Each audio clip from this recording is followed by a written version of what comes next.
जय हिंद। तो चलिए आज समझते हैं बेसिक केमिस्ट्री। इसमें सबसे पहले हम ये समझते हैं रासायनिक संयोग का नियम क्या होता है।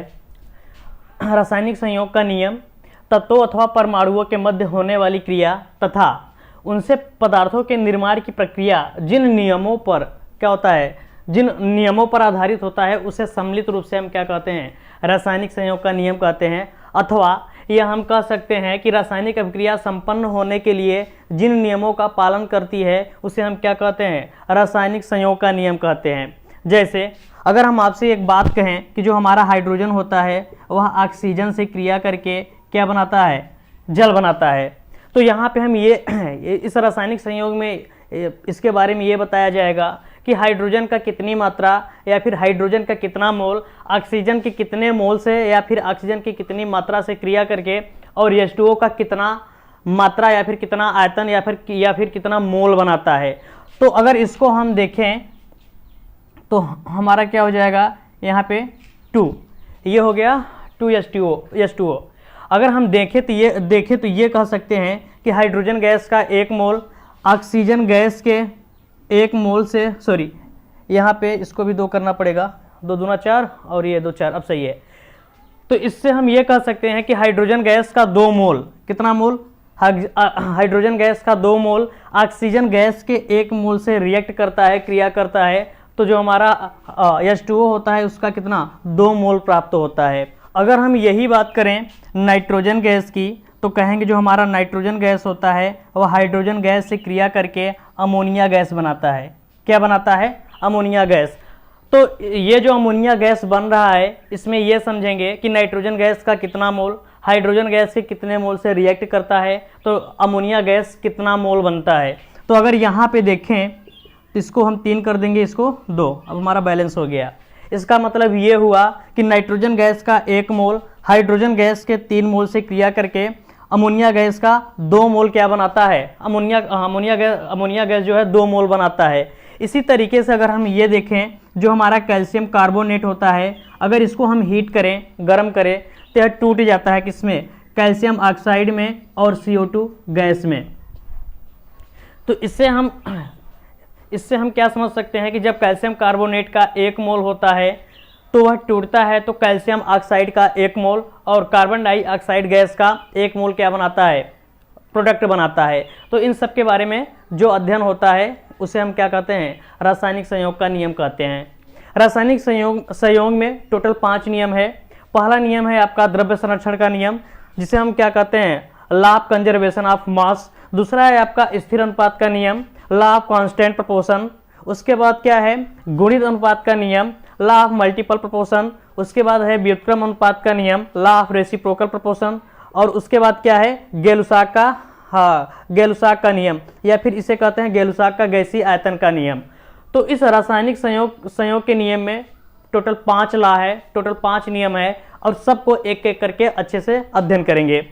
तो चलिए अब चलते हैं आगे। हम पहला समझते हैं द्रव्य संरक्षण का नियम। चलिए अब 5 नियमों में हम पहला नियम पढ़ते हैं, द्रव्य संरक्षण का नियम। इसे कहते हैं law of conservation of mass, या इसका दूसरा नाम है, इसको द्रव्य के अविनाशिता का नियम भी कहते हैं या फिर इसको संघट्ट का नियम भी कहते हैं। इस नियम की जो पुष्टि थी, इस नियम को जो प्रतिपादन करने वाले थे वो थे रशियन वैज्ञानिक लोमोनोसॉव या फिर लेवासिए। द्रव्य संरक्षण का नियम यह कहता है कि मान लेते हैं कोई A और B क्या है, रिएक्टेंट है और ये रिएक्ट करके C+D कोई 2 प्रोडक्ट बना रहे हैं। तो द्रव्य संरक्षण का नियम कहता है कि सम ऑफ मास ऑफ रिएक्टेंट बराबर सम ऑफ मास ऑफ प्रोडक्ट, यानी अभिक्रिया के पूर्व जो अभिकारक होंगे उसका द्रव्यमान सदैव बराबर होगा अभिक्रिया के बाद जो उत्पाद बनेगा उसके मास के। यानी अगर इसको हम एक बात में लिखना चाहें तो यह लिख सकते हैं कि क्या, पदार्थ को ना ही या फिर द्रव्य को, पदार्थ को ना तो उत्पन्न कर सकते हैं और ना ही नष्ट, इसको केवल क्या कर सकते हैं, एक रूप से दूसरे रूप में परिवर्तित कर सकते हैं। द्रव्य संरक्षण का नियम कहता है द्रव्यमान को न तो नष्ट कर सकते हैं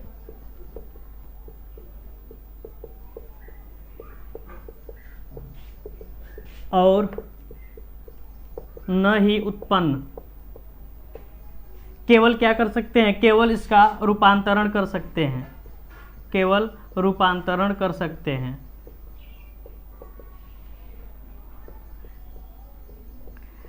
जैसे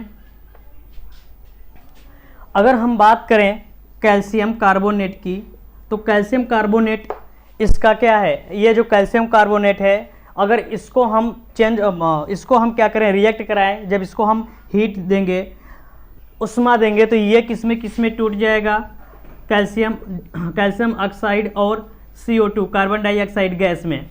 द्रव्य संरक्षण का नियम क्या कहता है कि कोई भी अभिक्रिया हो, उसमें जब कोई रासायनिक अभिक्रिया होती है तो उसमें अभिक्रिया के पूर्व जो अभिकारक होता है उसका द्रव्यमान बराबर होता है हमेशा अभिक्रिया के बाद जो प्रोडक्ट बनता है उसके कुल द्रव्यमान के योग के बराबर होता है।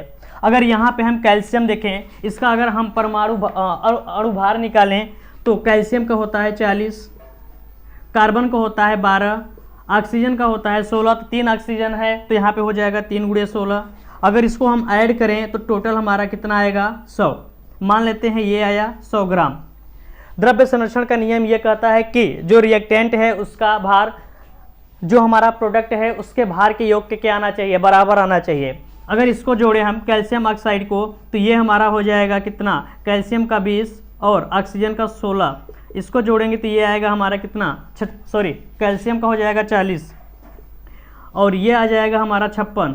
और अगर हम कार्बन डाइऑक्साइड गैस को जोड़ें तो ये हमारा होगा कार्बन का 12 और ऑक्सीजन का 16 होता है, 16 दूना 32, 2 × 16, ये हो जाएगा कितना, 12 + 32, ये हो जाएगा आपका 44 ग्राम। ये आया 44 ग्राम, ये 56 ग्राम। अगर दोनों को जोड़ देंगे तो आएगा कितना, 100 ग्राम, 100 ग्राम। तो ये द्रव्य संरक्षण का नियम यहाँ पे क्या हो रहा है, पुष्टि हो रहा है। कहने का मतलब क्या है कि कोई भी रासायनिक अभिक्रिया हो, उससे पूर्व का जो उससे पूर्व है अभिकारक का द्रव्यमान वो हमेशा बराबर होगा, अब किसके, प्रोडक्ट के कुल द्रव्यमान के योग के बराबर होगा। अगर इसको हम एक भाषा में, मतलब एक लाइन में लिखना चाहें तो ये लिख सकते हैं,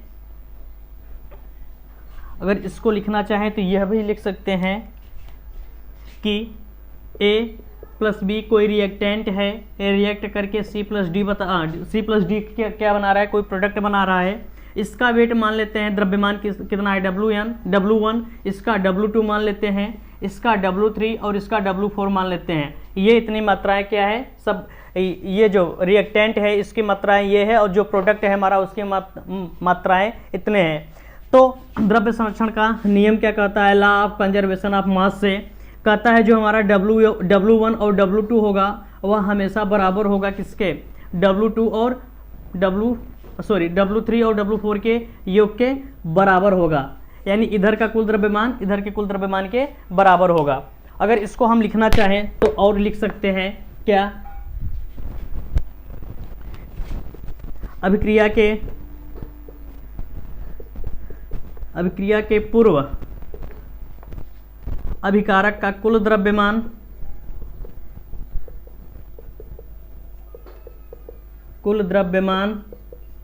बराबर होगा अभिक्रिया के पश्चात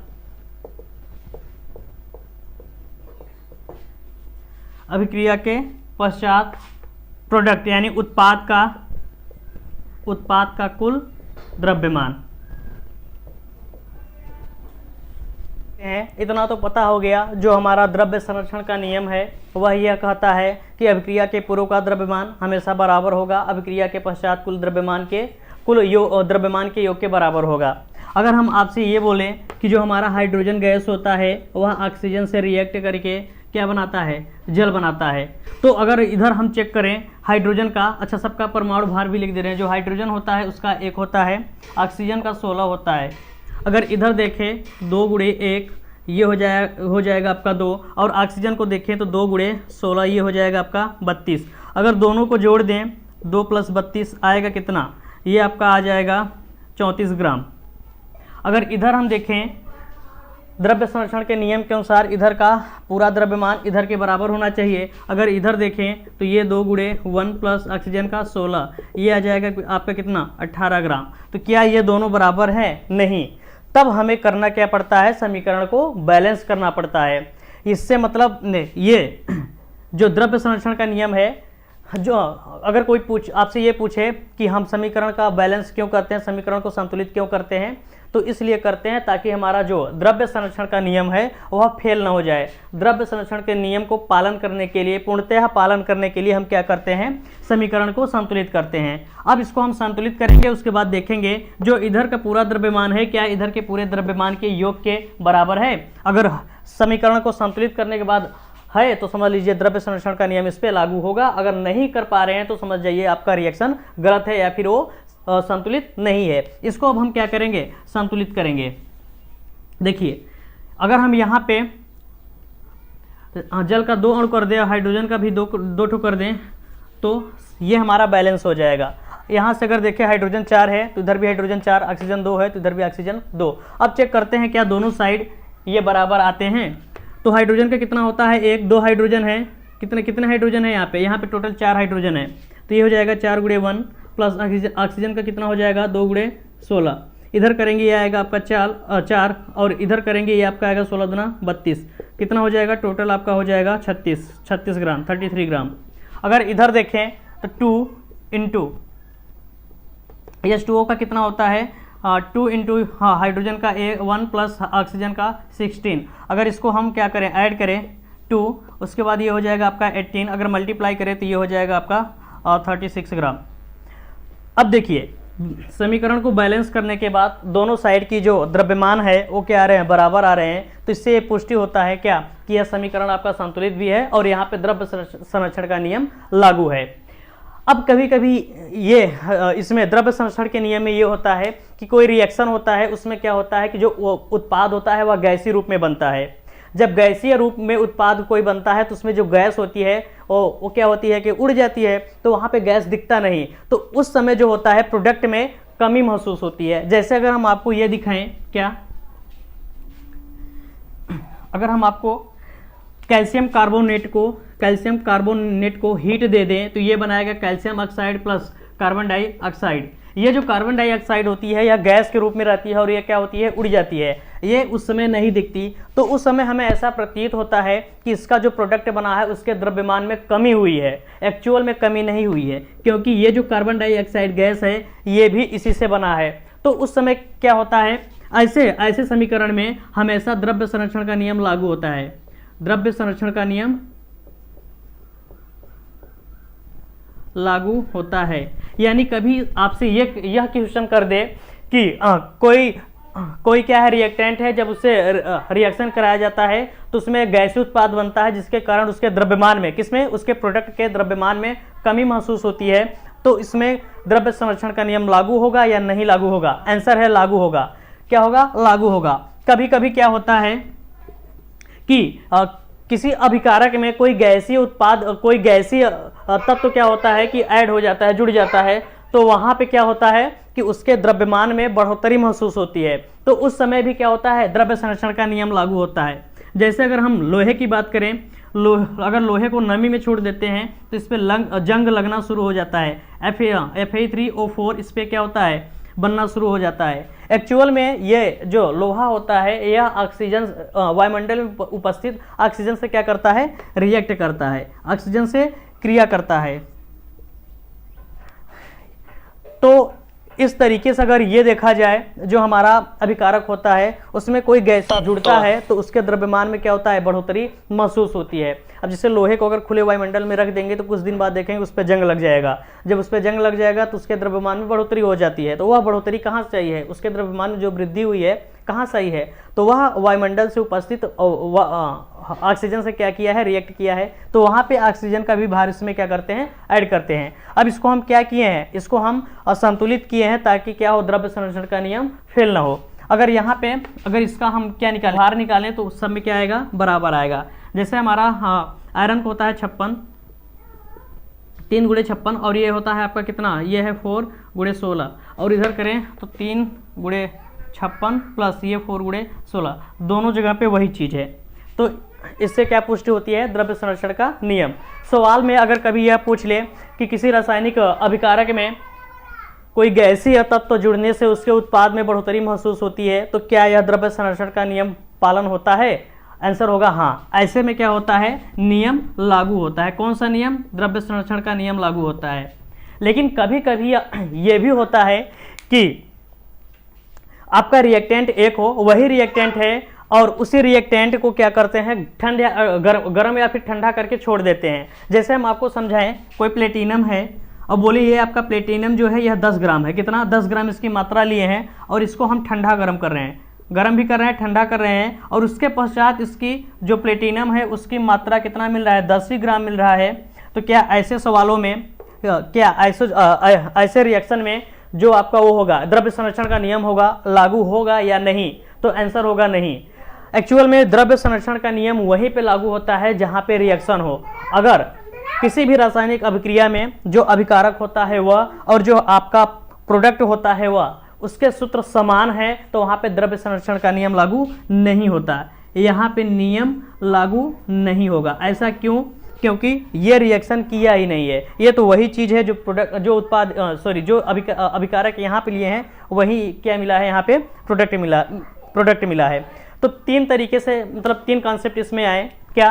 पहली बात ये कि अगर उसके कमी में, उसके द्रव्यमान में कमी महसूस हो रही है तो वहाँ पे द्रव्य संरक्षण का नियम लागू होगा, और अगर उसके द्रव्यमान में बढ़ोतरी महसूस हो रही है तब भी वहाँ पे द्रव्य संरक्षण का नियम लागू होगा। और अगर कोई अभिकारक है या फिर कोई रासायनिक अभिक्रिया नहीं हो रही है, कुल मिला के ऐसे समझते हैं कि अगर रासायनिक अभिक्रिया नहीं होगी तो वहाँ पे द्रव्य संरक्षण का नियम लागू नहीं होगा।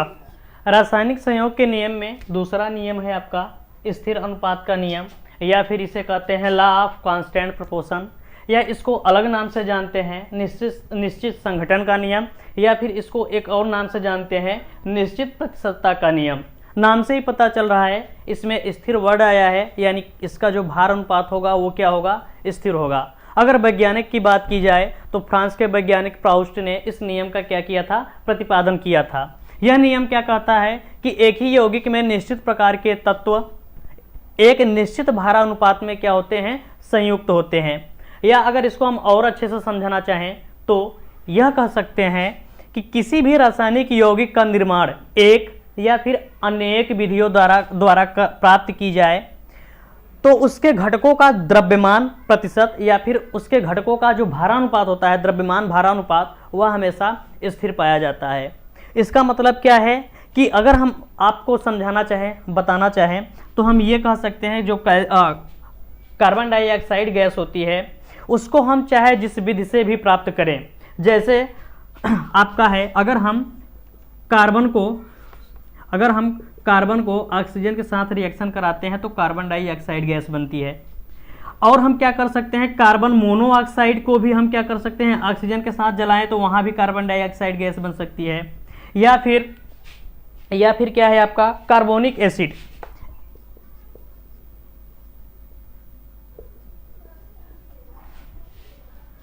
कार्बोनिक एसिड को अगर हम क्या कराएं, ऑक्सीजन के साथ क्रिया कराएं तो वहां भी क्या होगा, कार्बन डाइऑक्साइड गैस बनेगा। या फिर हम क्या कर सकते हैं, अगर यह देखें कैल्शियम कार्बोनेट को क्या करें, हीट करें तो यहाँ भी क्या होगा, कार्बन डाइऑक्साइड गैस बनेगा। यह नियम यह कहता है कि ये जो कार्बन डाइऑक्साइड गैस बन रही है यह किसी भी चीज से बने या फिर इसको बनाने का जो सोर्स है कैसा भी हो उस पर कोई डिपेंड नहीं करता, लेकिन इसमें जो कार्बन और ऑक्सीजन का भारानुपात है, जिसका द्रव्यमान का जो भार है वह एक निश्चित अनुपात में रहेगा। जैसे अगर हम यहाँ पे देखें तो कार्बन ऑक्सीजन के साथ रिएक्ट करके कार्बन डाइऑक्साइड गैस बनाता है। इसमें जो भार अनुपात पाया जाएगा, कार्बन का होता है 12 और ऑक्सीजन का होता है 16, 2 ऑक्सीजन है तो यहाँ पे क्या हो जाएगा, 16 दूना 32। ये हमेशा 16:32 में ही पाया जाएगा। अगर इसमें चेक करें तो ये भी क्या है, 16:32 में ही होगा, 16:32 में ही होगा। लेकिन यहाँ पे क्या हो रहा है, ये जो समीकरण है यह संतुलित नहीं है। इसको अगर हम संतुलित करना चाहें तो संतुलित भी कर सकते हैं, यहाँ पे 2 कर दें और यहाँ पे 2 कर दें, यह संतुलित हो जाएगा। लेकिन इसके बाद अगर देखें तो ये कितना हो जाएगा, 12 दूना 24 और 16 दूना 32 दूना 64।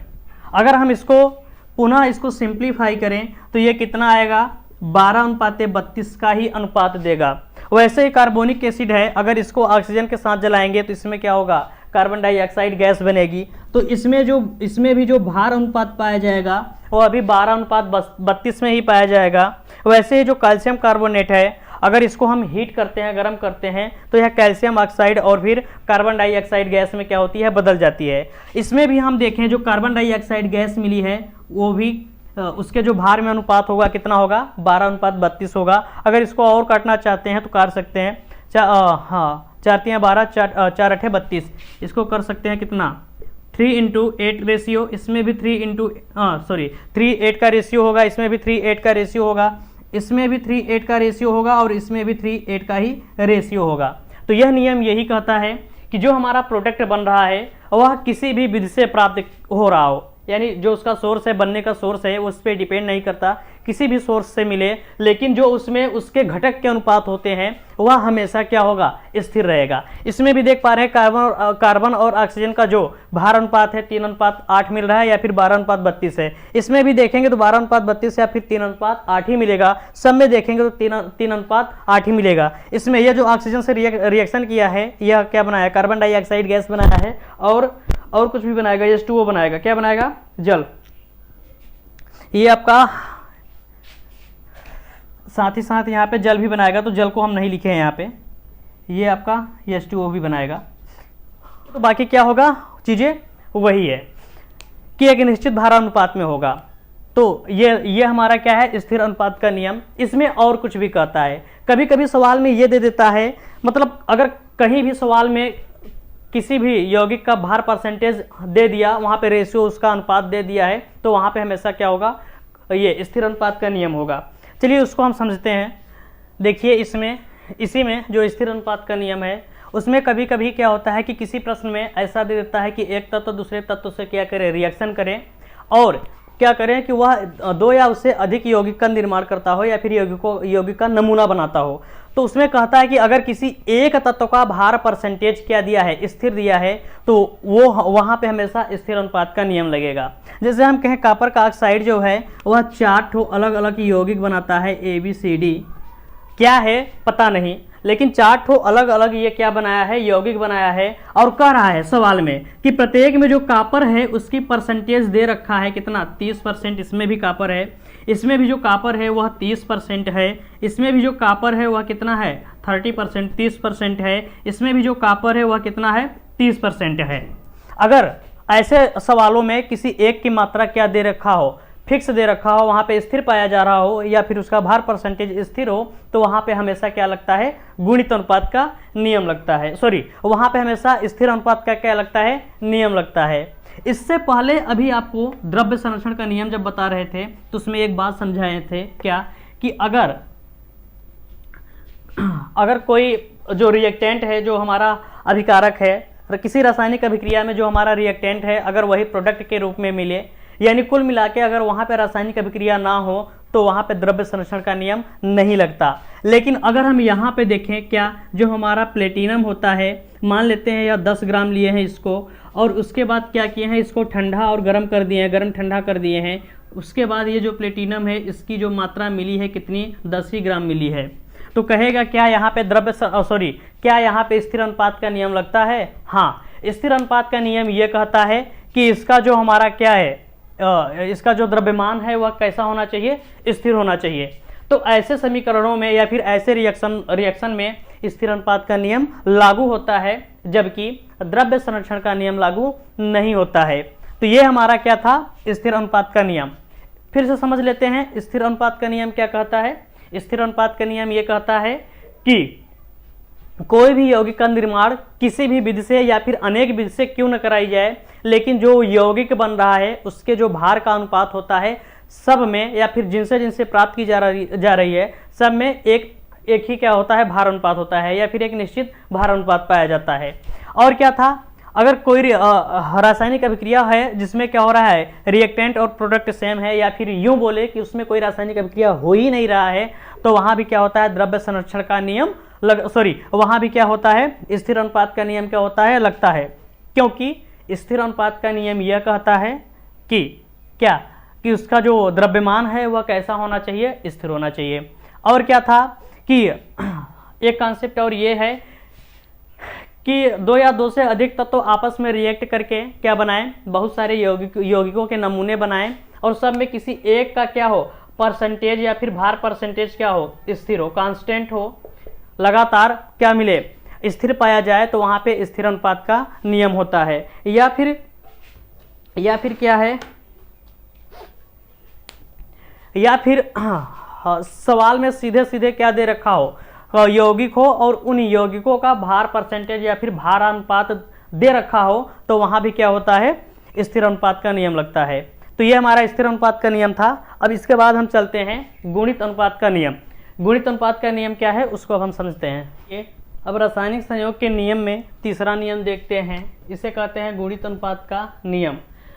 इसको लॉ ऑफ मल्टीपल प्रोपोर्शन भी कहते हैं। इसको एक और नाम से जानते हैं सरल अनुपात का नियम, या एक और नाम से भी जानते हैं, उसे कहते हैं बहुगुण अनुपात का नियम।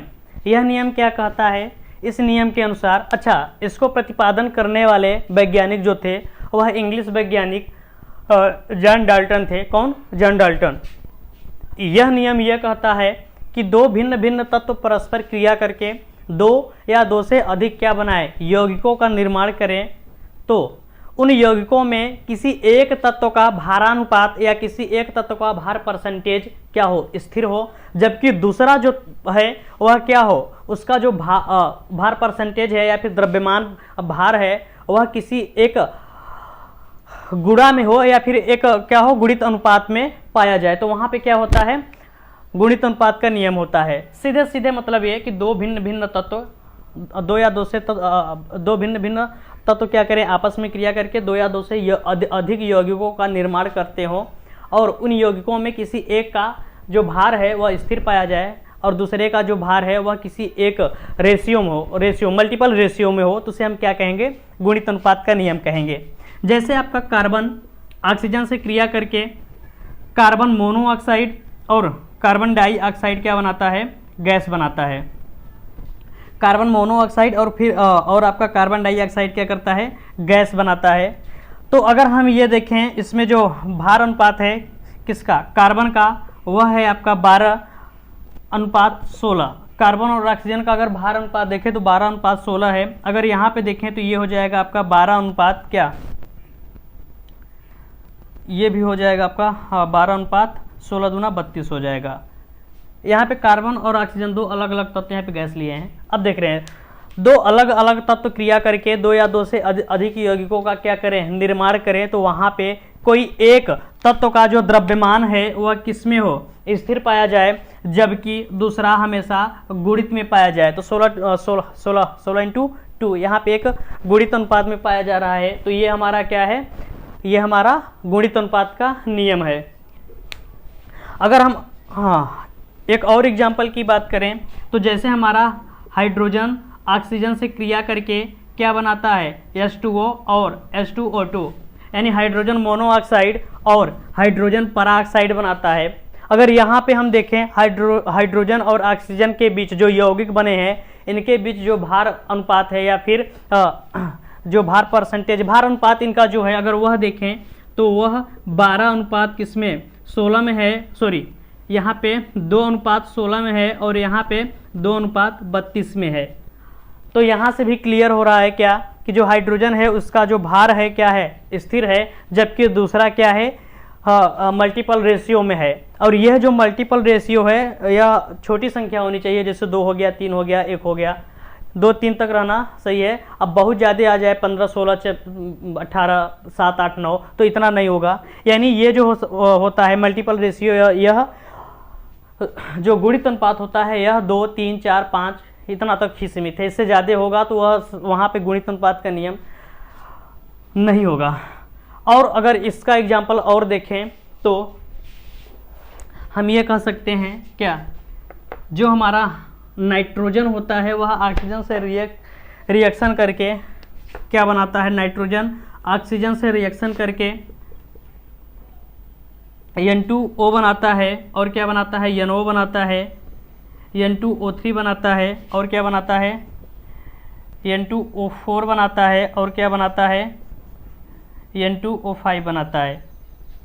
ये जो नाइट्रोजन है ऑक्सीजन से क्रिया करके क्या बनाया है, 5 ठो अलग अलग यौगिक बनाया है। और सब में अगर हम देखें सब में तो जो नाइट्रोजन है इसका भार कितना होगा, 14:16। यहाँ पे अगर हम देखें तो ये हो जाएगा, सॉरी यहाँ पे 28 है, 28:16। अगर इसको देखें तो ये 14:16 है। इसको देखें तो ये हमारा 28 अनुपात कितना है, 16×3 = 48 है। अगर इसमें देखें तो ये हमारा 28 N2O2, यहाँ पे NO2 हो जाएगा।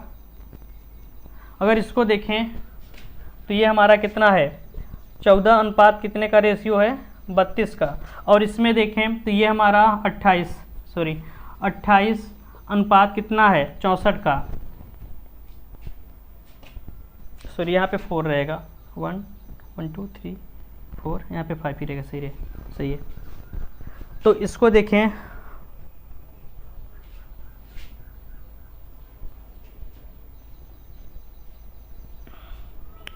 यहाँ पे 80 रहेगा। अब सही है। अगर इसको हम देखें,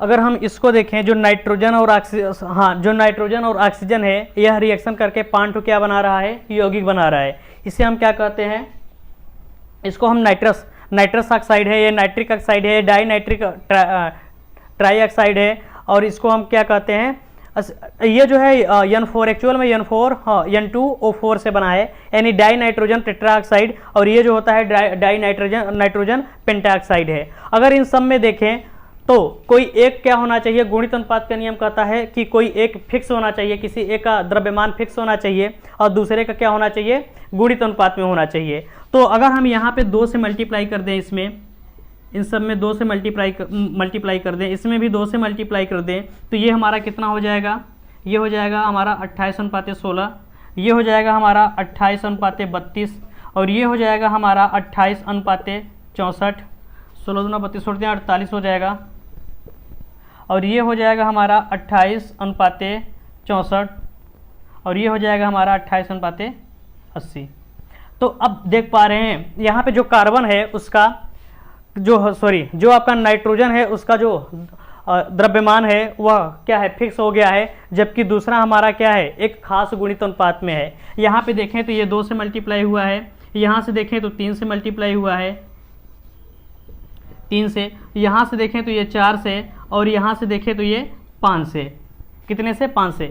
तो ये हमारा क्या है, गुणित अनुपात का नियम है। यानी अगर हम एक लाइन में इसको बोलना चाहे तो सीधे ये कह सकते हैं कि जो गुणित अनुपात का नियम होता है वह यह कहता है कि किसी एक तत्व का द्रव्यमान क्या हो, फिक्स हो, जबकि दूसरा क्या हो, दूसरे तत्व का जो द्रव्यमान है वह किसी क्या हो, वह एक विशेष गुणित अनुपात में हो। विशेष का मतलब ये है कि मैक्सिमम 5 तक लेते हैं, उसके बाद अगर 6, 7, 8 तक जा रहा है तो वह वहाँ पे नहीं होगा।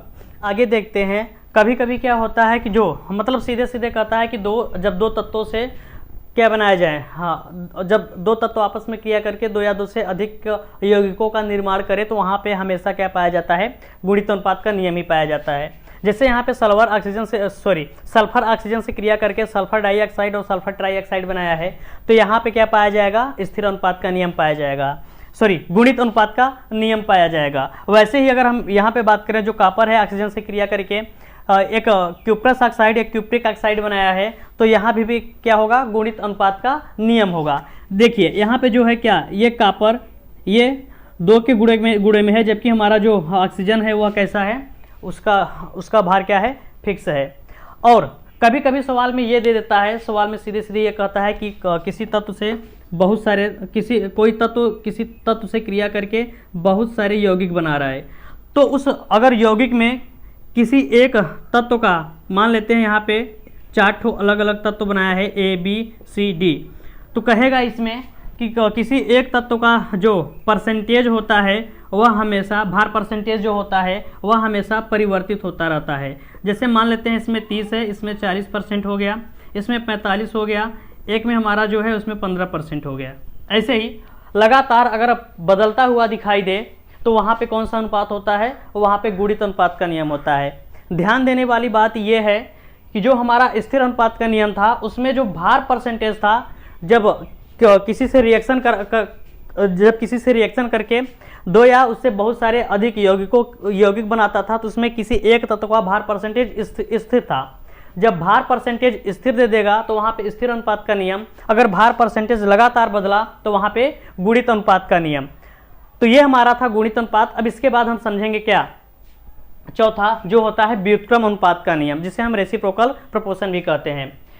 तो इसको अच्छे से समझ लिए। अब चलते हैं व्युत्क्रम अनुपात का नियम। चलिए अब चौथा नियम देखते हैं। चौथा नियम क्या है, व्युत्क्रम अनुपात का नियम, या फिर इसको कहते हैं लॉ ऑफ रेसिप्रोकल प्रोपोर्शन। इसको एक अलग नाम से जानते हैं तुल्य अनुपात का नियम। इस तुल्य अनुपात को कहते हैं equivalent proportion, law of equivalent proportion, या फिर इसको कहते हैं क्या, विलोम अनुपात का नियम। इसका 3 नाम है, व्युत्क्रम अनुपात का नियम, तुल्य अनुपात का नियम, या फिर विलोम अनुपात का नियम। अगर इस नियम को प्रतिपादन करने वालों की बात की जाए तो कौन थे, वो जर्मन वैज्ञानिक रिक्टर के द्वारा क्या किया गया था, यह नियम प्रतिपादित किया गया था। इस नियम के अनुसार यह नियम क्या कहता है, इसको समझ लेते हैं कि यह नियम कहता है जब दो तत्वों के भिन्न भिन्न द्रव्यमान, दो तत्वों के भिन्न भिन्न द्रव्यमान, यानी दो भिन्न भिन्न तत्वों के भिन्न भिन्न द्रव्यमान, मान लेते हैं दो भिन्न भिन्न तत्व हैं कार्बन और हाइड्रोजन। दो तत्वों के भिन्न भिन्न द्रव्यमान, यहाँ पे भिन्न रहेगा, दो भिन्न भिन्न तत्वों के भिन्न भिन्न द्रव्यमान किसी तीसरे तत्व के समान द्रव्यमान से, कोई तीसरा तत्व है और उसके समान द्रव्यमान से क्रिया करके यौगिक का निर्माण करते हों। ये क्रिया करेगा तो CO2 बनाएगा, ये क्रिया करेगा तो H2O बनाएगा। क्रिया करके निर्माण करते हो यदि भिन्न भिन्न तत्वों के मध्य आपस में क्रिया कराई जाए। अगर यहाँ पे देखें तो जो हमारा कार्बन है वह 12 जो कार्बन है उसका भार 12 है, और जो हमारा ऑक्सीजन है उसका भार कितना होता है, 1 होता है। कह रहा है कि कहाँ पे कराई जाए, निर्माण करते हो यदि भिन्न भिन्न तत्वों के मध्य आपस में क्रिया कराई जाए। यदि भिन्न भिन्न तत्वों के मध्य आपस में क्रिया कराई जाए तो ये भिन्न तत्व है, ये भी भिन्न तत्व है, इनके मध्य आपस में क्रिया कराई जाए तो CH4 बनाएगा। क्रिया कराई जाए तो बनने वाले यौगिक में वही भारानुपात या सरल अनुपात पाया जाता है जिससे वे तीसरे तत्व से क्रिया कर रहे हैं। यहाँ पे देखो ये है 12 अनुपात, यहाँ पे जो हाइड्रोजन है वो कितना है, 4। तो यहाँ पे जो ये ऑक्सीजन इससे रिएक्ट किया होगा, हाइड्रोजन और ऑक्सीजन इससे रिएक्शन किया होगा तो यहाँ पे 2 रहा होगा, यहाँ पे 2, यहाँ पे भी क्या होगा, 2। तो देखते हैं जो कार्बन है उसका भार कितना होता है, 12। जो हाइड्रोजन होता है उसका भार कितना होता है, 1। जो हाइड्रोजन का परमाणु है, 2 परमाणु मिलके इसका 2 मोल से क्या करता है, रिएक्शन करता है। तो यहाँ पे इसका जो भार हो जाएगा कितना, 4। तो ये जो है नियम, यह नियम यही कहता है कि दो भिन्न भिन्न तत्वों के भिन्न भिन्न द्रव्यमान, इसका भी द्रव्यमान भिन्न है, इसका भी द्रव्यमान भिन्न है, किसी समान तत्व के समान द्रव्यमान वाले तत्व से क्या करते हैं, रिएक्शन करते हैं और यौगिक बनाते हैं। कह रहा है कि यदि उन भिन्न भिन्न तत्वों में क्या कराई जाए, आपस में क्रिया कराई जाए तो उनके जो भारानुपात होगा वही भारानुपात पाया जाएगा जो पहले मतलब इस समान तत्व से ये क्रिया कर रहे थे। तो इस समान तत्व से ये 12:4 में क्रिया कर रहे थे, तो यहाँ भी 12:4 में भी क्या है, मिला है। अगर एक एग्जाम्पल की और बात करें तो वो है, मान लेते हैं जैसे हमारा क्या है, यहाँ पे है आपका, मान लेते हैं कार्बन। जब भिन्न भिन्न तत्वों के भिन्न भिन्न द्रव्यमान कार्बन है और ऑक्सीजन को मान लेते हैं, किसी तीसरे समान द्रव्यमान वाले तत्व से क्या करता है, रिएक्शन करता है, करा देते हैं। ये रिएक्शन करेगा तो CH4 बनाएगा और ये भी रिएक्शन करेगा तो क्या बनाएगा, H2O बनाएगा।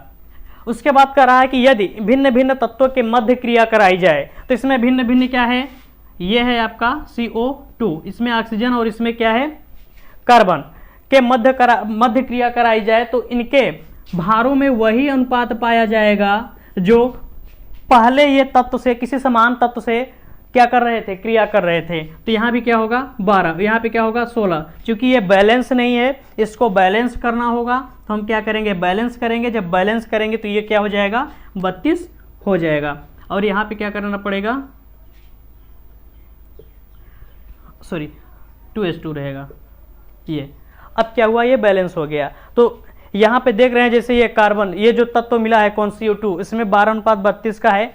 ये कब का है, जब भिन्न भिन्न तत्वों के मध्य कराया गया था तो 12:32 का पाया गया है। अगर हम शुरुआत में देखें, जो समान तत्व वाले से क्या कर रहे थे, क्रिया कर रहे थे, यहाँ पे सॉरी 2 रहेगा और यहाँ भी क्या रहेगा 2 रहेगा। अब हो जाएगा 12:32। इसमें जो ऑक्सीजन है वह 32 के अनुपात में है और इसमें जो कार्बन है वह किस अनुपात में है, 12 के अनुपात में है। तो ये नियम अब क्या कर रहा है, पालन कर रहा है। अगर एक एग्जाम्पल की और बात करें, तो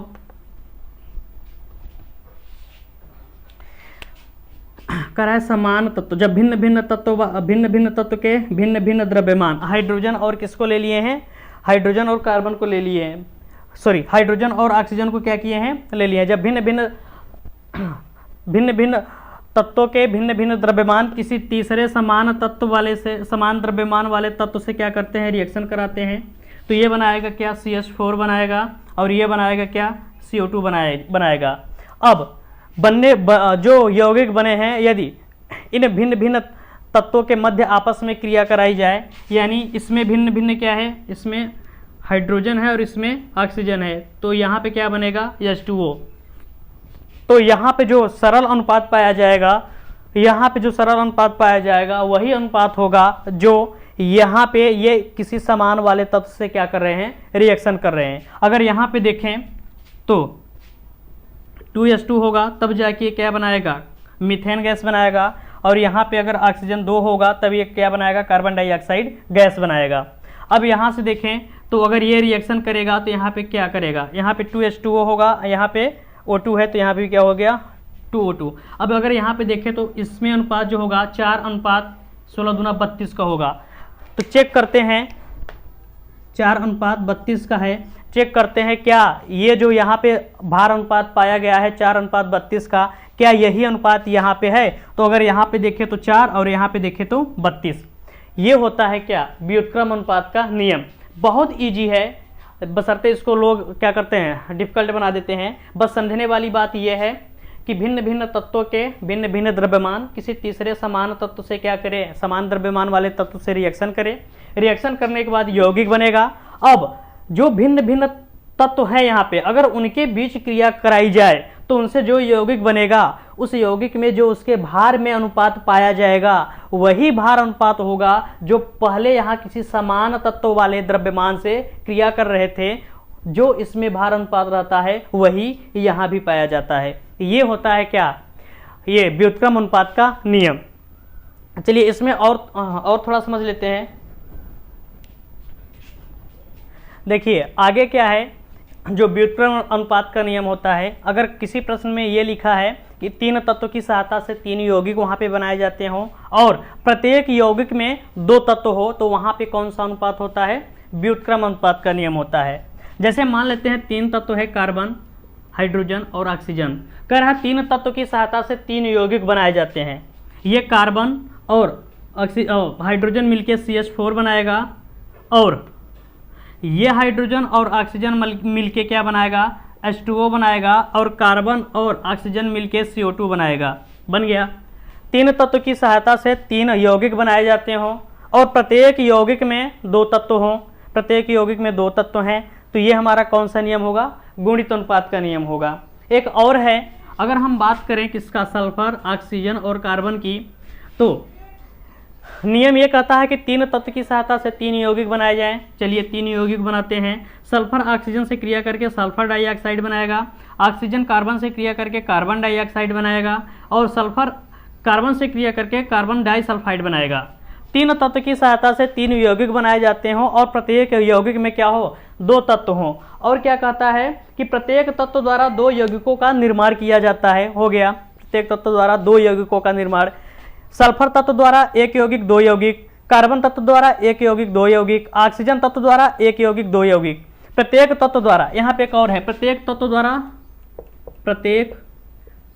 द्वारा 2 यौगिक बने, 2 यौगिक का निर्माण हो, तब भी वहां पे क्या होता है, व्युत्क्रम अनुपात का नियम लगता है। यहाँ भी देखें तीन तत्व की सहायता से तीन यौगिक बनाए गए हैं। प्रत्येक यौगिक में दो तत्व हों, प्रत्येक यौगिक में दो तत्व हैं, प्रत्येक तत्व द्वारा दो यौगिक बनाए जाएं। तो कार्बन तत्व द्वारा दो यौगिक बनाया गया है, एक मीथेन गैस, एक कार्बन डाइऑक्साइड गैस। हाइड्रोजन तत्व द्वारा दो यौगिक बनाया गया है, H2O और CH4। और ये है आपका ऑक्सीजन। ऑक्सीजन के द्वारा भी क्या हुआ है, दो तत्व बनाया गया है, एक है कार्बन डाइऑक्साइड और दूसरा है आपका H2O। वैसे वो भी था। तो जहां पे ऐसा मिले तो वहां पे क्या होता है, व्युत्क्रम अनुपात का नियम होता है। या फिर एक नियम और होता है, उसको समझ लेते हैं। कोई प्रश्न होगा उसमें दो तत्वों की सहायता से यौगिक बना होगा, दो तत्वों की सहायता से यौगिक बना होगा।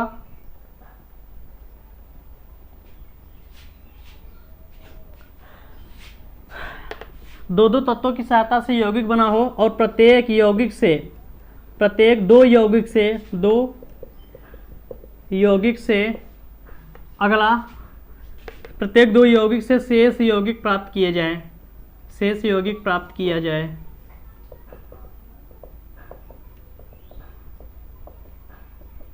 जाए तो वहां पे कौन सा नियम लगता है, व्युत्क्रम अनुपात का नियम लगता है। तो देखिए समझा दे रहे हैं। जैसे आपका है CH4, कह रहा है कि दो तत्वों की सहायता से यौगिक बना है, CH4 दो तत्वों की सहायता से बना है। अगर हम बात करें कार्बन डाइऑक्साइड तो ये भी दो तत्वों की सहायता से बना है। अगर हम बात करें H2O की तो ये भी क्या है, दो तत्वों की सहायता से बना है। कह रहा है कि दो तत्वों की सहायता से अलग अलग यौगिक बनाए गए हैं। चलिए सही है, मान लेते हैं ये बना है। और प्रत्येक दो यौगिक से शेष यौगिक, प्रत्येक दो यौगिक से अगर हम रिएक्शन कराना चाहे तो अगला यौगिक क्या प्राप्त हो सके। जैसे हम इसको और इसको ले लेते हैं, CH4 और CO2 को ले लेते हैं, तो इसकी सहायता से हम क्या बना पाएंगे, H2O बना लेंगे। अगर हम यही बात करें क्या, कार्बन डाइऑक्साइड और H2O ले लेते हैं, CO2 और क्या ले लें, और आपका H2O है, तो इसकी सहायता से हम CH4 बना सकते हैं। CH4 बन गया। तो देखिए नियम यही कहता है कि दो तत्वों की सहायता से क्या हुआ हो, यौगिक बना हो, और प्रत्येक दो यौगिक की सहायता से तीसरा बना पाए तो वहां पे व्युत्क्रम अनुपात का होता है, व्युत्क्रम अनुपात का नियम होता है। तो यहाँ भी क्या हो रहा है, वही हो रहा है। अगर हम इसको और इसको ले लें तो CO2 बन जाएगा। क्या ले लें, CH4 और H2O ले लें, H2O, तो इसकी सहायता से हम क्या बना पाएंगे, CO2 बना पाएंगे। तो हो गया, दो यौगिक ले लेंगे और उससे जो शेष है, जो तीसरा यौगिक है, उसका निर्माण होगा। तो ये था हमारा व्युत्क्रम अनुपात का नियम। अब इसके बाद अगला जो नियम आता है वह है गैलुसाक का नियम। चलिए अब उसको समझ लेते हैं, गैलुसाक का नियम क्या होता है। अब रासायनिक संयोग के नियम में पांचवा नियम है, इसे हम क्या कहते हैं, गैलुसाक का गैसीय आयतन का नियम, या फिर गैसीय अभिक्रिया का नियम, या गैसीय यौगिकों का नियम। इसको कहते हैं Gay Lussac's law of gaseous volume, Gay Lussac's law of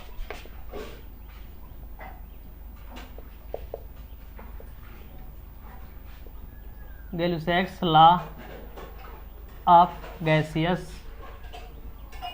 volume, यानी गैसीय आयतन का गैलुसाक नियम। इस नियम के अनुसार यह नियम क्या कहता है कि यदि अभिक्रिया कर रहे अभिकारक तथा उत्पाद दोनों गैस हो, जो आपका रिएक्शन हो रहा है उसमें अभिकारक और जो आपका प्रोडक्ट है वो भी दोनों क्या होने चाहिए, गैस होने चाहिए, तो उनके आयतनों में वही संबंध पाया जाता है जो रिएक्शन कर रहे अभिकारक तथा उत्पाद के अणुओं या फिर उनके मोलों के मध्य पाया जाता है। कहने का मतलब क्या है, अगर हम नाइट्रोजन गैस का रिएक्शन हाइड्रोजन गैस से कराएं तो यह अमोनिया गैस देगा। क्या देगा, अमोनिया गैस देगा। अगर इसको बैलेंस करना चाहें तो यहाँ पे 3 और यहाँ पे 2 कर सकते हैं। यह नियम यह कहता है कि ये सब क्या होने चाहिए, गैस होने चाहिए। ये भी क्या है, गैस, ये भी क्या है, गैस। इस नियम के अनुसार जो अभिक्रिया हो रही है उसमें रिएक्टेंट और प्रोडक्ट आपका दोनों क्या हो, गैस हो, तो उनके आयतनों में वही संबंध पाया जाता है या फिर वही अनुपात पाया जाता है जो अभिक्रिया कर रहे अणुओं या फिर मोलों के मध्य पाया जाता है। नाइट्रोजन का 1 मोल हाइड्रोजन के 3 मोल से क्रिया करके अमोनिया गैस का 2 मोल बनाता है। कितना मोल बनाता है, 2 मोल बनाता है। तो इसका संबंध हम इसके आयतन से भी कर सकते हैं। कह सकते हैं कि नाइट्रोजन का एक वॉल्यूम, अब वॉल्यूम अगर ml में है तो ml में, लीटर में है तो लीटर में। नाइट्रोजन का एक वॉल्यूम हाइड्रोजन के 3 वॉल्यूम से क्रिया करके अमोनिया गैस का 2 वॉल्यूम क्या देता है, आयतन देता है। यही क्या कहता है, गैलुसाक का गैसी नियम कहता है कि हम उनके मोलों में या फिर उनके अणुओं के मध्य जो भी रासायनिक क्रिया हो रही है उसको हम उसके आयतनों के अनुपात में संबंध व्यक्त कर सकते हैं। ये आपका जो है यह मोस्ट इम्पोर्टेंट है और इस पे क्या करेंगे, हम न्यूमेरिकल भी लगाएंगे। तो ये सब बात समझ में आ गई। अगर हम ऐसे ही एक रिएक्शन और की बात करें तो मान लेते हैं कोई और रिएक्शन है, जैसे आपका है कार्बन ऑक्सीजन से क्रिया करके CO2 बनाता है। इसका मतलब कार्बन का 1 मोल ऑक्सीजन के 1 मोल से क्रिया करके कार्बन डाइऑक्साइड का 1 मोल क्या देता है, कार्बन डाइऑक्साइड गैस देता है। अगर हम इसको आयतन में व्यक्त करना चाहें तो कह सकते हैं कि कार्बन यहाँ पे ये दोनों गैस होने चाहिए। मान लेते हैं यहाँ पे कार्बन मोनोऑक्साइड है, दोनों क्या होना चाहिए, गैस होने चाहिए। ये भी अब क्या है, कार्बन मोनोऑक्साइड गैस है, ऑक्सीजन भी क्या है, गैस है, और कार्बन डाइऑक्साइड भी क्या है, गैस है। अब इसको हम क्या करेंगे, बैलेंस करेंगे। तो अगर हम देखें जो कार्बन मोनोऑक्साइड है, यहाँ पे ऑक्सीजन 2, CO2 हो गया, यहाँ पे हम 2 कर देते हैं और यहाँ पे क्या कर देते हैं, 2। अब सही है। अब हम कहेंगे कि जब कार्बन मोनोऑक्साइड का 2 मोल होता है, कितना, 2, कार्बन मोनोऑक्साइड का 2 मोल ऑक्सीजन के 1 मोल से रिएक्शन करके कार्बन डाइऑक्साइड का कितना आयतन देता है, 2 मोल। कार्बन डाइऑक्साइड कितना बनाता है, 2 मोल बनाता है। अगर यही हम इनके आयतनों में संबंध दिखाना चाहें तो कह सकते हैं कार्बन मोनोऑक्साइड का 2 वॉल्यूम ऑक्सीजन के 1 वॉल्यूम से क्रिया करके कार्बन डाइऑक्साइड का 2 वॉल्यूम आयतन देता है। कितना, 2 वॉल्यूम आयतन देता है। यह है गैलुसाक का गैसीय नियम। अब इस पे क्या करेंगे, हम सवाल लगाएंगे। चलिए एक एक करके न्यूमेरिकल देख लेते हैं। इस पे कह रहा है कि ये आपका रिएक्शन है, रिएक्शन क्या दिया है, N2 + 3H2 गिव्स क्या दे रहा है, अमोनिया गैस 2NH3 द्वारा। इस अभिक्रिया द्वारा क्या करना है, अभिक्रिया द्वारा 40 लीटर NH3 बनाने के लिए कितने कितने लीटर नाइट्रोजन और हाइड्रोजन गैस की आवश्यकता पड़ेगी। द्वारा 40 लीटर अमोनिया गैस बनाने के लिए कितने कितने लीटर N2 व H2 की आवश्यकता पड़ेगी, सवाल में ये पूछा है। तो कैसे इसको सॉल्व करेंगे, देखिए नाइट्रोजन गैस है, हाइड्रोजन गैस से रिएक्शन कर रहा है, नाइट्रोजन गैस है, हाइड्रोजन गैस से रिएक्शन कर रहा है और बना रहा है अमोनिया गैस। समीकरण क्या है, संतुलित भी है। अब हम कहेंगे क्या, हम ये कहेंगे इसका एक कहेंगे जब 2 लीटर अमोनिया गैस होती है तो उस समय हाइड्रोजन गैस के कितना जरूरत पड़ता है, 3 लीटर। ये जो मोल है इसको हम इसके आयतनों में क्या कर सकते हैं, व्यक्त कर सकते हैं। गैलुसाक का यही नियम कहता है। इसको 2 वॉल्यूम भी कर सकते हैं, इसको 3 वॉल्यूम भी कह सकते हैं और इसको 1 वॉल्यूम भी कह सकते हैं। हमें कह रहा है कि 40 लीटर अमोनिया गैस बनाना है, कितना, 40 लीटर। अगर ये 40 लीटर बनाना हो, 40 लीटर, तो इसकी कितनी आवश्यकता पड़ेगी और इसकी कितनी आवश्यकता पड़ेगी। हमें पता है क्या, जब 2 लीटर या फिर 2 वॉल्यूम अमोनिया गैस बनता है तो उस समय हाइड्रोजन गैस की मात्रा की आवश्यकता होती है 3 वॉल्यूम यानी 3 लीटर। इसको लिखेंगे क्या, 2 लीटर, यहाँ पे वॉल्यूम जो है वह ये जो सवाल में पूछा गया है लीटर में पूछा गया है, इसलिए वॉल्यूम जो है उसमें लीटर में ले रहे हैं। इसको हम कहेंगे 2 लीटर NH3 प्राप्त करने के लिए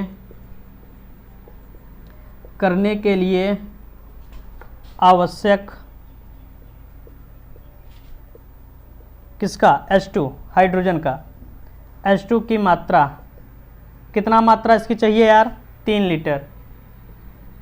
जब यह 2 लीटर होता है तो उस समय इसकी 3 लीटर आवश्यकता पड़ती है। सवाल में पूछा है 4 लीटर NH3 प्राप्त करने के लिए हाइड्रोजन की मात्रा कितनी होगी, तो 3 गुणे कितना हो जाएगा, 4/2, काटेंगे कितना आएगा, 20 या 60 लीटर। यानी अगर इसको 40 लीटर बनाना है तो हाइड्रोजन जो गैस है उसको हमें 60 लीटर लेना पड़ेगा। बात आती है नाइट्रोजन गैस की, तो देखिए जब ये 1 वॉल्यूम होता है तो उस समय ये 2 वॉल्यूम देता है, हमें 40 लीटर चाहिए तो ये कितना देगा, अब लिखेंगे क्या, 40 लीटर NH3 प्राप्त करने के लिए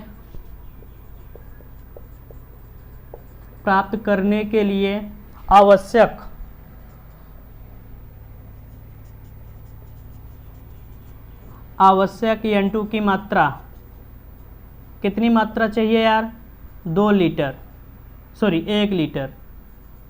जब ये 2 लीटर होता है तो इसकी मात्रा 1 लीटर होती है, यहाँ पे पहले 2 लीटर अमोनिया गैस प्राप्त करने के लिए, 2 लीटर NH3 प्राप्त करने के लिए आवश्यक N2 की मात्रा 1 लीटर। कह रहा है कि इसकी 40 लीटर चाहिए। फिर 40 लीटर अमोनिया गैस प्राप्त करने के लिए हमें जो N2 की मात्रा होगी वह कितना चाहिए यार, इसको सॉल्व कर लेते हैं, कितना आएगा, 1/2 गुणे 40, काटेंगे कितना आएगा, 20 लीटर। कितना, 20 लीटर। तो इस तरीके से हम क्या करेंगे, सवाल को हल कर सकते हैं। अगर इसको 40 लीटर बनाना होगा तो हाइड्रोजन जो गैस है उसको 60 लीटर लेना पड़ेगा, और जो नाइट्रोजन गैस है उसको कितना लेना पड़ेगा, 20 लीटर लेना पड़ेगा। आइए इस पे एक सवाल और समझ लेते हैं। कह रहा है कि यह रिएक्शन दिया गया है और 15 लीटर हाइड्रोजन गैस से क्रिया कराने के लिए नाइट्रोजन गैस की कितनी आवश्यकता पड़ेगी। अगर रिएक्शन में है, पहले रिएक्शन को समझ लेते हैं। रिएक्शन है N2 + 3H2 एरो मार्ग 2NH3। हम ये कह सकते हैं जब हाइड्रोजन गैस 3 मोल होता है तो उस समय नाइट्रोजन गैस 1 मोल से क्रिया करता है और अमोनिया गैस 2 मोल देता है। हमें पूछा किसके बीच है, इसके और इसके बीच, तो हम इन्हीं दोनों के मध्य क्या करेंगे, तुलना करेंगे और सवाल को हल करेंगे। जब ये 3 वॉल्यूम होता है तो उस समय इसकी आवश्यकता कितनी होती है, 1 वॉल्यूम की। तो अगर हमें 15 लीटर चाहिए तो इसकी आवश्यकता कितनी होगी, यही सवाल को लिखें कि 3 लीटर H2 से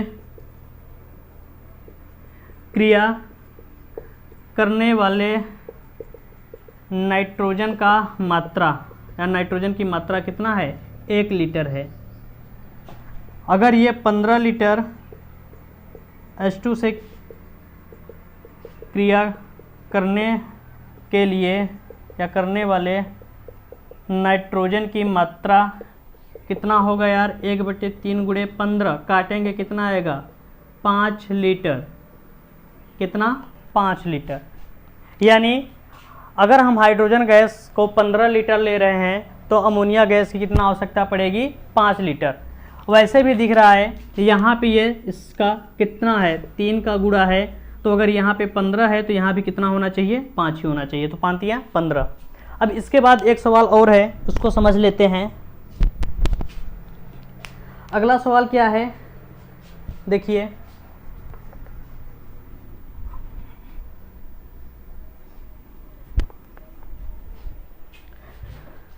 अगले सवाल में कह रहा है कि 10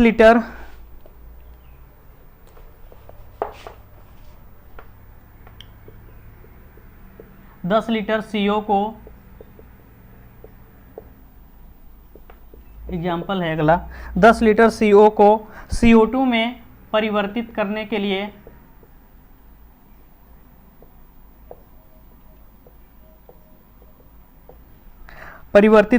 लिए कितने लीटर O2 मतलब ऑक्सीजन की आवश्यकता होगी।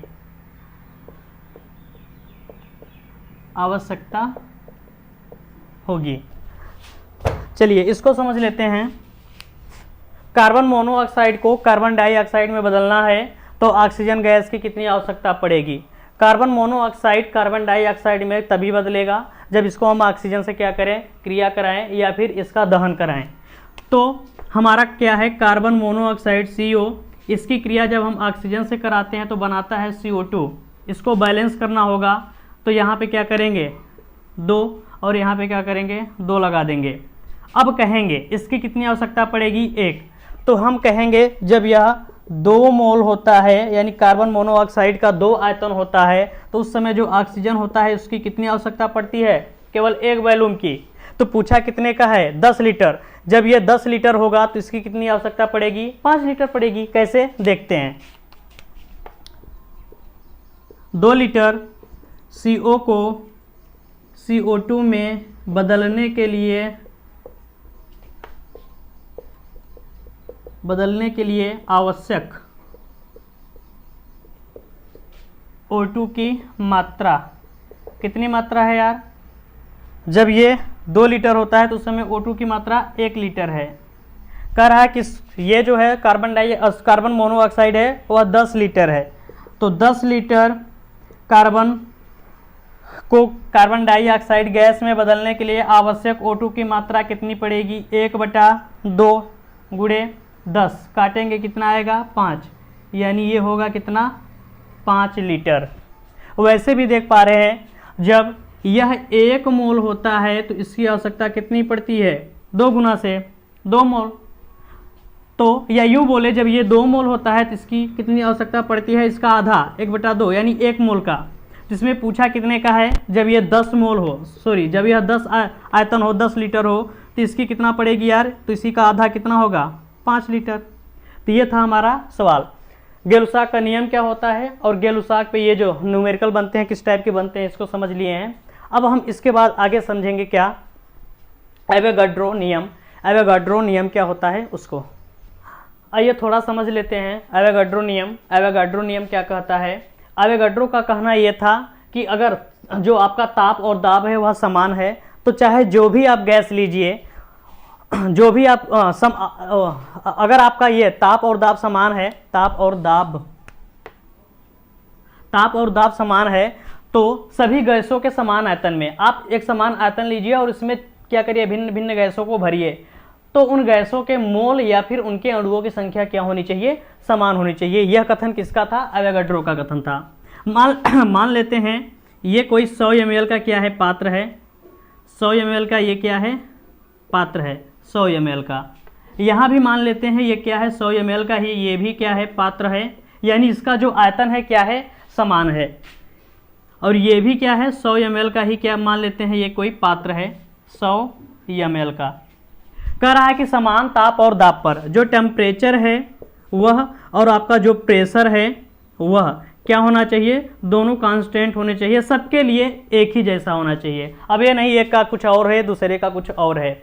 इनका कहना यह था कि समान ताप और दाब पर समान आयतन होने चाहिए, सबको समान आयतन कर लिए। अब इसमें आप चाहें हाइड्रोजन गैस भरिए, इसमें आप चाहें तो कार्बन डाइऑक्साइड गैस भरिए, इसमें आप चाहें तो NH3 भरिए।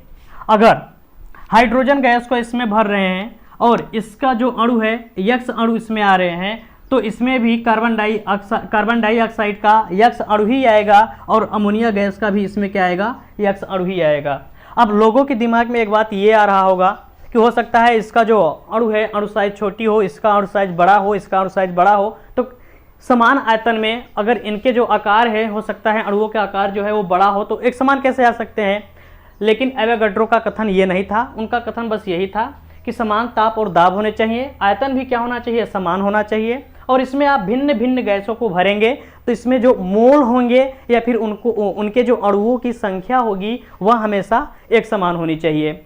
इनके कहने का मतलब ये था कि 100 ml ले लें, अगर 100 ml आयतन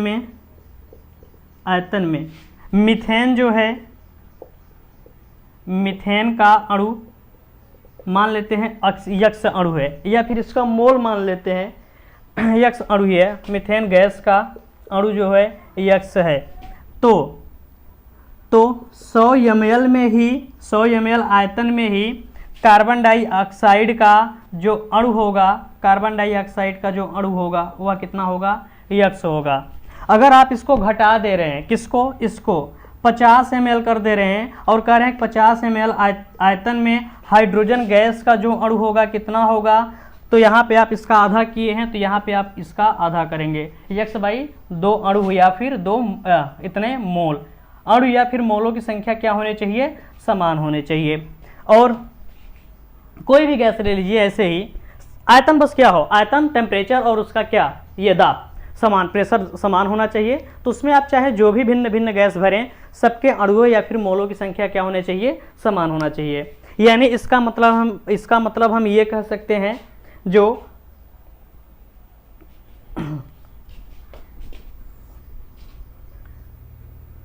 किसी भी गैस का आयतन है, किसी भी गैस का आयतन वह डायरेक्टली प्रोपोर्शनल है किसके, गैस के अणुओं के संख्या पर, गैस के अणुओं की संख्या या फिर मोलों पर। जैसे यहाँ पे आप आयतन को घटाएं, जिस अनुपात में आयतन घटा मोल भी उसी अनुपात में क्या हो गया, घट गया। यहाँ पे आधा हो गया तो यहाँ भी अणु भी क्या होगा, उसके आधे हो जाएंगे या फिर मोल भी उसके आधे हो जाएंगे। ये है किसका, गैलुसाक का गैसीय नियम। तो यहाँ पे आपका जो बेसिक केमिस्ट्री है वो, यहाँ पे जो 5 नियम थे रासायनिक संयोग के नियम में, द्रव्य संरक्षण का नियम, स्थिर अनुपात का नियम, गुणित अनुपात का नियम, व्युत्क्रम अनुपात का नियम और गैलुसाक का गैसीय नियम। उसके बाद एक ठो और बता दिए हैं क्या, एवोगाड्रो का नियम, एवोगाड्रो क्या कहता है। और इसके बाद अब जो नया चैप्टर होगा वो होगा हमारा मोल कॉन्सेप्ट। बस आज के लिए इतना ही, फिर मिलेंगे। जय हिंद, जय भारत।